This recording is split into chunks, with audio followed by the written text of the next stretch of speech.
নমস্কার। সমর বাগানের পরিবার থেকে সবাইকে স্বাগত। আজ আমার এটা প্রথম ভিডিও। আজ 24শে ফাল্গুন 1432, ইংরেজি 8ই মার্চ 2026। পটল আগাম বাজারজাত করতে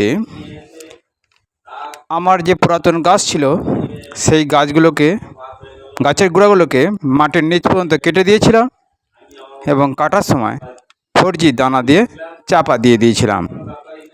আর আজ থেকে 1.5 মাস আগে গোড়া পিছু 300 গ্রাম খোল, 100 গ্রাম ম্যাগনেসিয়াম সালফেট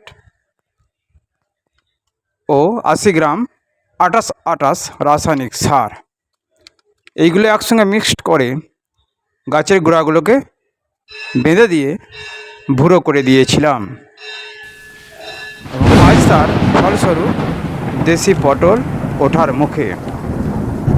আর একই সঙ্গে পটলের নিচে কীভাবে পেঁয়াজ চাষ করা যায় সেই তথ্য আমি পরে ডেসক্রিপশনে দিয়ে দেবো।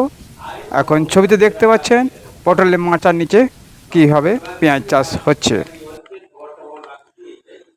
আর আজ আমি যেটা বলবো, কীটনাশকের পাশাপাশি কীটনাশকের কথা না বলে আজ শুধু আমি বলবো পটলের গোড়াকে কীভাবে পরিচর্যা করতে হবে এবং সেই সাথে পটলের ভুরো এমন সুন্দর করে বাঁধতে হবে যাতে দুই দিকে জলসেচ করলে সমানভাবে গোড়া এবং ভুরো যে খাবার দেওয়া আছে সেই খাবারগুলো শিকড় পর্যাপ্ত পর্যন্ত টানতে পারে।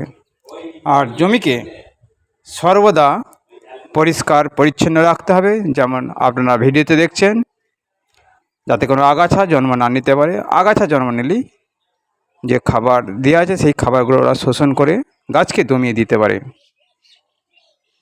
তাই আজ আমার এই ছোট্ট ভিডিও বন্ধুরা কেমন লাগলো একটু জানাবেন। সবাইকে শুভেচ্ছা, ভালোবাসা।